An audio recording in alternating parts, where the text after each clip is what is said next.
Hello divine soul, कैसे हैं आप सब। आशा करती हूँ आप सभी मस्त और स्वस्थ होंगे और ईश्वर की कृपा आप सभी पे सदैव बनी रहेगी। जैसा कि आज कल पूर्णिमा था और आज पितृपक्ष की शुरुआत हुई है, तो यही एक ऐसा टाइम है जब हम अपनी हीलिंग कर सकते हैं, अपने पितरों की हीलिंग कर सकते हैं। उन्हें जो भी हमारे ऊपर पितृदोष है, जिस वजह से हमारे काम बिगड़ रहे हैं। बहुत लोगों का होता है कि नौकरी लगते लगते रह जाती है, कोई ऐसी अपॉर्चुनिटी उनके हाथ में आएगी वो रह जाती है। कई बार उनके घर में अननेसेसरी खर्चे आ जाते हैं, पैसा आता है पर वो ऐसी चीज़ों में मतलब दवा में, बीमारी में चला जाता है, रुकता नहीं है। वो बहुत सारे पैसे कमा रहे हैं पर उनके घर में सुकून नहीं है, क्लेश है। तो ये सब क्यों होता है? ये सब होता है पितृदोष की वजह से। क्योंकि हमारे जो पूर्वज होते हैं, अगर वो उनकी कुछ डिज़ायर होती हैं, वो अपनी जीवन अच्छी मतलब जो चाहते हैं उसमें नहीं बिता पाते हैं और वो उनका मतलब डेथ किसी भी रूप में हो जाता है। चाहे वो सडनली एक्सीडेंट में मारे गए हों और चाहे वो कुछ डिज़ायर लेके अचानक ही उनकी मौत हो गई हो, उन्होंने अपनी डिज़ायर पूरी नहीं कर रखी है। तो उनमें कुछ लोग तो ऐसे होते हैं जो ऐसे प्योर सोल होते हैं, और वो अगर डिज़ायर उनकी पूरी नहीं हुई फिर भी वो अपनी फैमिली को ब्लेसिंग देते हैं। वो चाहते हैं कि हमारी फैमिली फले फूले अच्छी तरीके से रहे। पर कुछ ऐसे लोग होते हैं जो ईर्ष्यालु होते हैं, जिनकी डिज़ायर पूरी नहीं हुई। जैसे कि आज भी इस 3D पे भी आप देखते होंगे, कुछ लोग होते हैं कि आपकी प्रगति से वो जलते हैं, चाहे वो आपके घर के ही लोग हों। अगर जैसे मान लीजिए कि कोई बेटे कमा रहे हैं, ज़्यादा पैसे कमा रहे हैं, अच्छा जीवन व्यतीत कर रहे हैं, तो वो खर्चे माँ बाप को ही, कई लोगों को नहीं पसंद आती है कि इतना खर्चा कर रहे हैं, ऐसे कर रहे हैं, ऐसे जी रहे हैं, क्योंकि उन्होंने पहले अच्छे जीवन नहीं बीते थे।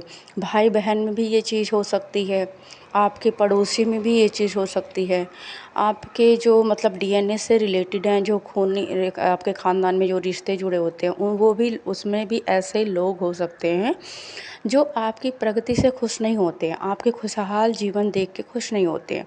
तो जब उनकी डेथ होती है तो वही डिज़ायर वो लेके मरते हैं कि मेरे पास ऐसा नहीं है, मेरे पास ये एबिलिटी नहीं है और इसके पास कैसे है। तो वो कहीं ना कहीं से इस वजह से, अपने डिज़ायर की वजह से बड़ी यातना झेल रहे होते। वो जन्म मरण के चक्कर से छूट नहीं पाते हैं और उनके अंदर ये चीज़ें चलती रहती हैं। तो वो चीज़ें हमारे ऊपर पितृदोष बनती है। पितृदोष, जैसे लोग कहते हैं ना पितृदोष आपके ऊपर है, वो पितृदोष कैसा होता है? अगर बहुत सारे हमारे पितृ इतने प्योर सोल होते हैं कि वो हमें ब्लेस्ड करते हैं कि हमारे जो भी बच्चे हैं, हमारे जो वंशज हैं, वो आगे बढ़ें, वो प्रगति करें, वो खुशहाल रहें। वो पितृदोष नहीं होता है। पितृदोष यही होता है कि जो लोग हमारी प्रगति से खुश नहीं हैं, हमारी खुशियाँ नहीं देखना चाहते हैं, हमें आगे बढ़ते हुए देखना नहीं चाहते हैं।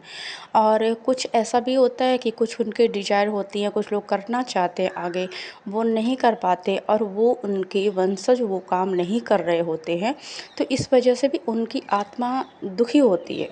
उन्हें दुख होता है कि हम ये काम मतलब करना चाहते थे, इनके पास ये एबिलिटी है फिर भी ये नहीं कर पा रहे हैं, कर रहे हैं। तो ऐसे ऐसे पितृदोष बनता है।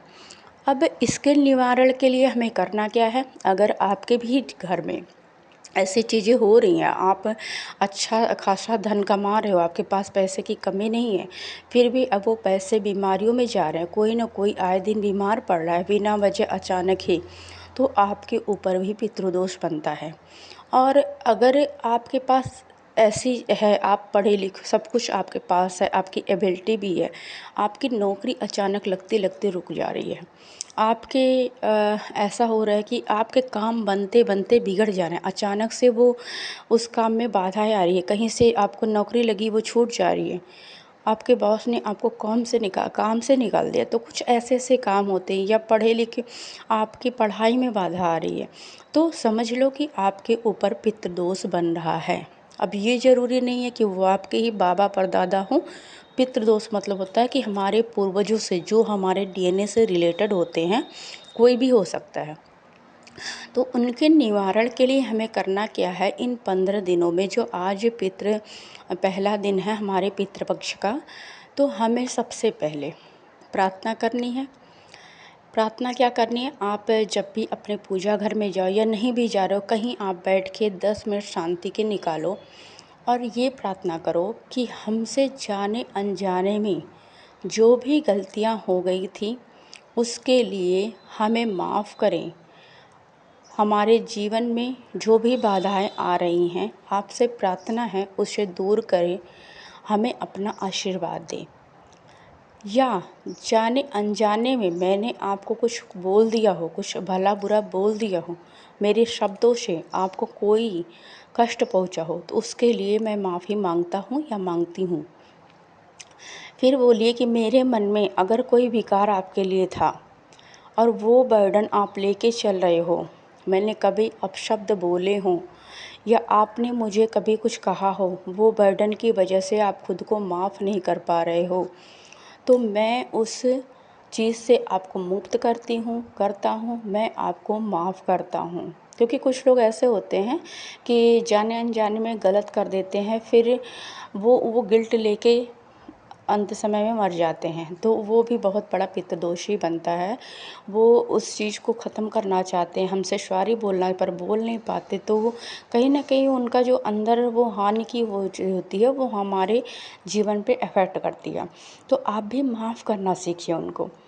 फिर आप ये बोलिए कि आपने हमें ब्लेस्ड किया, आपका आशीर्वाद सदैव हमारे साथ बन रहा है, हमारे सभी काम अच्छे से हो रहे हैं।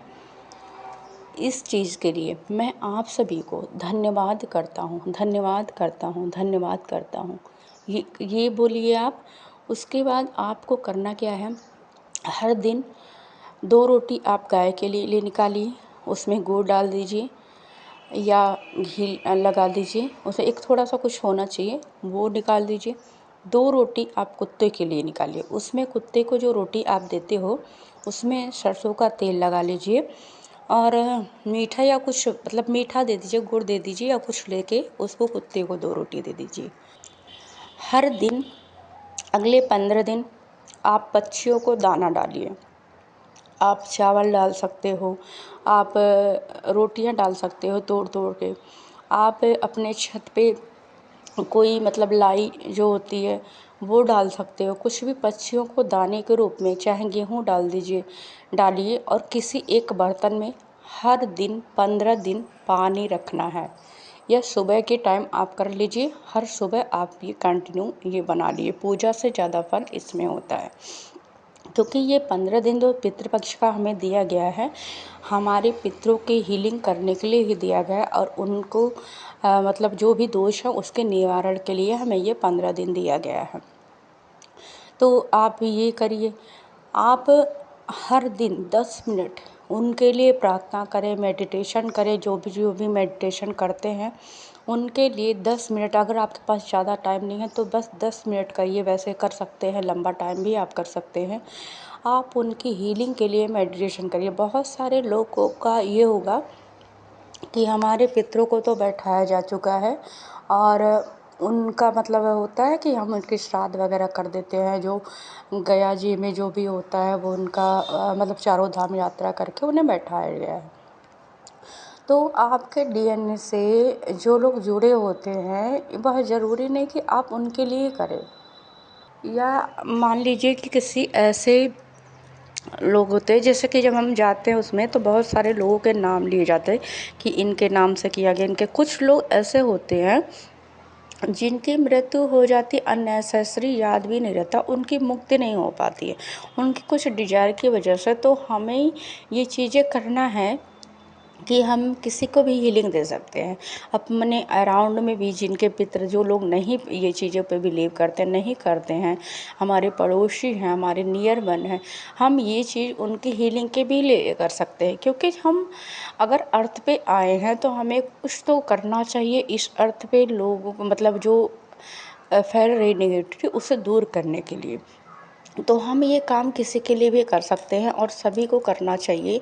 क्योंकि आप इनको अगर जन्म मिला है, मानव जन्म बहुत मुश्किल से मिलता है, और अगर मिला है तो उसका कुछ न कुछ हमें ऐसा कार्य करना चाहिए ताकि हम सबको कुछ हीलिंग प्रदान कर सके, सबके लिए कुछ कर सके। इसमें ना तो आपके कोई पैसे लगने हैं, ना तो आपको, बस थोड़ा सा आपको एफर्ट लगाना है और ये करना है।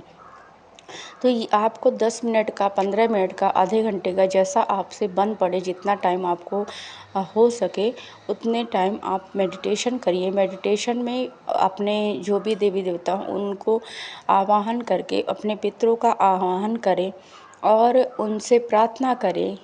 अपने जो भी देवता है, जो भी डिवाइन पावर आपके पास हमेशा जुड़ी रहती हैं, जो लोग मेडिटेशन करते हैं, कि हमारे इन पितरों की मुक्ति का मार्ग प्रशस्त करें। जो भी डिजायर में ये फंसे थे, इनके डिजायर को ख़त्म करें, इनके लिए उन्नत मार्ग प्रशस्त करें, इन्हें उन्नत लोकों में आप स्थान दें। जो भी आज पेन इन्होंने झेला, जो दर्द झेला, जो अपने डिजायर की वजह से या किसी कर्मों की वजह से, हे परमेश्वर आप सभी को, इन हमारे सभी एंसेस्टर को इन सभी कार्मिक बंधनों से रिलीज करें, उन्हें हीलिंग प्रदान करें, उन्हें उन्नत लोगों में स्थान प्रदान करें। मेरी यही प्रार्थना है। आप मन ही मन वो प्रार्थना करते रहिए और ये 10 मिनट का जो मेडिटेशन 15 मिनट का आपका है वो अपने पूर्वजों के नाम करिए 15 दिन। और इसमें कोई पैसा नहीं लगना, तो रिक्वेस्ट है सभी करें, क्योंकि ये ज़रूरत है, सबको ज़रूरत है। अगर हम मान लीजिए हम कहीं रास्ते चलते मर जाते, या किसी के कोई बेटा बेटी नहीं होता है, उनकी अचानक से मृत्यु हो जा रही है, तो उनकी उद्धार के लिए कौन करेगा, कौन है उनका। तो अगर हम किसी के लिए काम कर पाते हैं तो करना चाहिए। आप एक डिवाइन सोल हो, आप एक पावरफुल सोल हो, आप सब कुछ कर सकते हो। ये चीज़ अपने अंदर श्रद्धा रखें और आप सभी करें, ये रिक्वेस्ट है। और बस अगर आप सभी की और कोई राय हो, अगर आपको कोई और नॉलेज हो तो आप कमेंट बॉक्स में लिख सकते हैं। अगर वीडियो आपको पसंद आई हो तो आप लाइक कर सकते हैं, और अगर इस चैनल से आपको कोई अच्छी जानकारियाँ मिलती हो तो आप सब्सक्राइब करें। बाकी आप सभी को बहुत सारा प्यार और आभार कि आप सब टाइम निकाल के ये वीडियो हमारी देखते हो और हमें सुनते हो। ये बहुत बड़ा बात है कि किसी के लिए टाइम देना। तो सभी को बोलूँगी बहुत बहुत बहुत धन्यवाद आप सभी का, और दिल से प्यार। मैं बहुत मतलब ग्रेटफुल हूँ आप सभी के लिए, क्योंकि आप अगर किसी अच्छी चीज़ों को सुनते हो, आप किसी की अच्छी एनर्जी को रिसीव करते हो, आपसे कुछ ना करो, रिसीव कर लो ना, तो एनर्जी से ही हील हो जाता है बंदा। तो बस इतना बोलूँगी कि बस एक हमें थोड़ा सा सेवा भाव रखना चाहिए, थोड़ी सी काइंडनेस रखनी चाहिए, और क्योंकि हम परमेश्वर के बंदे हैं और हमें हमेशा पॉजिटिव थिंकिंग से हर चीज़ पॉजिटिविटी फैलानी चाहिए इस अर्थ पे। और thank you all, I love you.